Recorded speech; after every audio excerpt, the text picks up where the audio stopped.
Hello YouTube, Ranger Reno out here in probably 12 degrees ambient temperature, wind chill single digits, but we're having fun.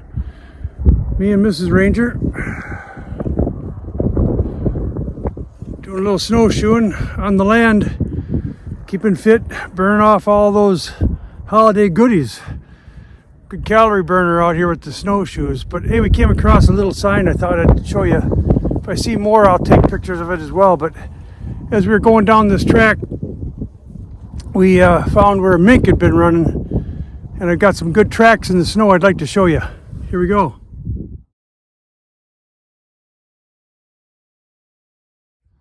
Okay, Mr. Mink is going through the cattails. He's loving it in there. Hunting for mice, maybe a roosted bird. Who knows what else? There's probably little pockets of springs he can hit, but he came across we came across his track. Here's our snowshoe trail, and here's some real good track in the crusted snow right there that you can see where he made his way back into the cattails again right there. At one point he decided to tuck his nose in the way it looks. I don't know if that burrow goes all the way through or not. Could be. But he's having fun, and so are we. Out here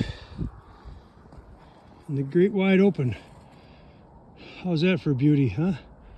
Cattails shining in the sun. Just beautiful out here. My wonderful wife with me. We're taking off again.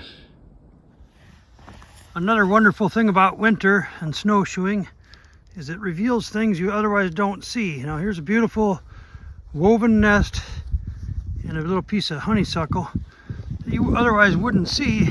You walk by it in the spring, summer, fall, but here it is now, abandoned of course, and looking quite cool, quite interesting. Not sure who would have made it, maybe a marsh wren or some sort of finch or something, but there it is. Well, Mr. Mink's having a lot of fun. There he's back into the cattails, coming out again, zipping across in front of us. You can see where his belly is sliding right here as he zips across. There's about how long he is, end to end. That's a pretty good sized mink. Over he goes, back into cattails again. Wow.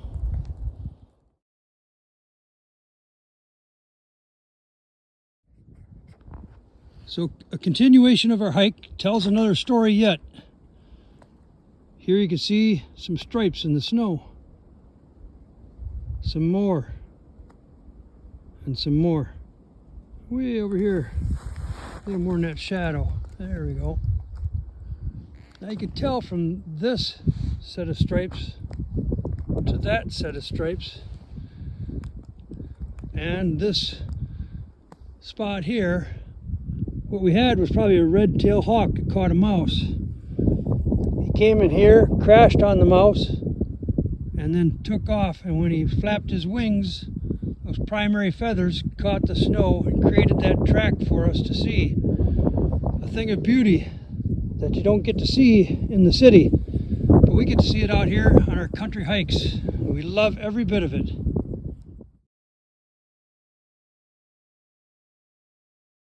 So for this track, I got to get right down low and show you some detail. This is a weasel. You can see here a little bit older track right there, the 2x2 popping along. Here's his more main trail. But you can see where he ducked into the snow there through that hole. Comes back this way. Over here, ducks into this hole right here. Tiny little fella, white with a black tip tail this time of year. Very small creature, but very cool creature. Fun to see in the wild.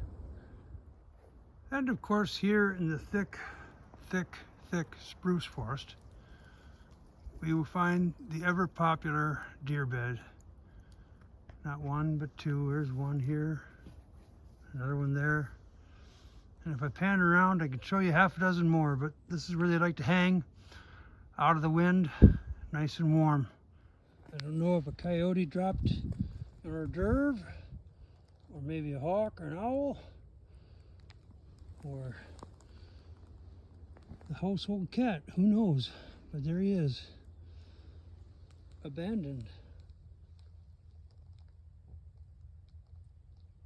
Little shrew with the pointed nose.